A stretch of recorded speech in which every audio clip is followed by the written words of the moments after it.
తెలంగాణలో మరొక ఉప ఎన్నిక. రాజ్యసభలో ఖాళీ అయిన స్థానాలకు షెడ్యూల్ విడుదల అయింది.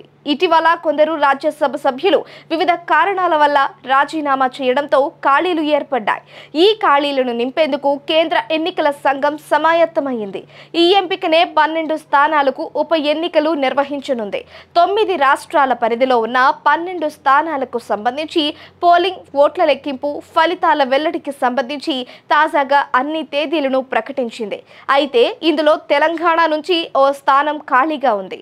ఇటీవల బీఆర్ఎస్ నుంచి కాంగ్రెస్ లో చేరిన సీనియర్ నేత కేశవరావు రాజీనామాతో ఖాళీ అయిన స్థానానికి కూడా ఉప ఎన్నిక జరగనుంది. 9 రాష్ట్రాల్లో 12 స్థానాలకు 3వ తేదీన ఎన్నికలు జరగడానికి సెప్టెంబర్ కేంద్ర ఎన్నికల సంఘం ప్రకటించింది.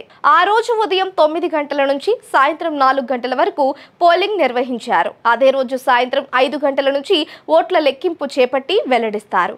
అయితే రాజ్యసభ సభ్యులుగా ఉన్న 10 మంది ఎంపీలు ఇటీవల జరిగిన సార్వత్రిక ఎన్నికల్లో వివిధ నియోజకవర్గాల నుంచి పోటీ చేసి లోక్సభకు ఎన్నికయ్యారు. దీంతో ఆ 10 స్థానాలు ఖాళీ అయ్యాయి. వీరికి తోడు తెలంగాణలో రాజ్యసభ ఎంపీగా ఉన్న కేశవరావు ప్రతిపక్ష బీఆర్ఎస్ నుంచి అధికార కాంగ్రెస్ పార్టీలోకి మారడంతో తన రాజ్యసభ సభ్యత్వానికి రాజీనామా చేశారు.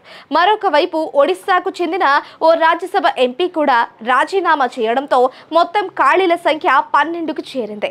అస్సాం, బీహార్, హర్యానా, మధ్యప్రదేశ్, మహారాష్ట్ర, రాజస్థాన్, త్రిపుర రాష్ట్రాల నుంచి 10 మంది రాజ్యసభ సభ్యులు ఈ ఎన్నికల్లో లోక్సభకు ఎన్నికయ్యారు. ప్రస్తుత ఎన్డీఏ ప్రభుత్వంలో నరేంద్ర మోడీ మంత్రివర్గంలో చోటు దక్కించుకున్న కేంద్ర మంత్రులు పీయూష్ గోయల్, సర్బానంద సోనోవాల్, జ్యోతిరాదిత్య సింధియాలు అప్పటి వరకు రాజ్యసభ సభ్యులుగా ఉండగా ఇటీవల ఎన్నికల్లో లోక్సభకు ఎన్నికయ్యారు.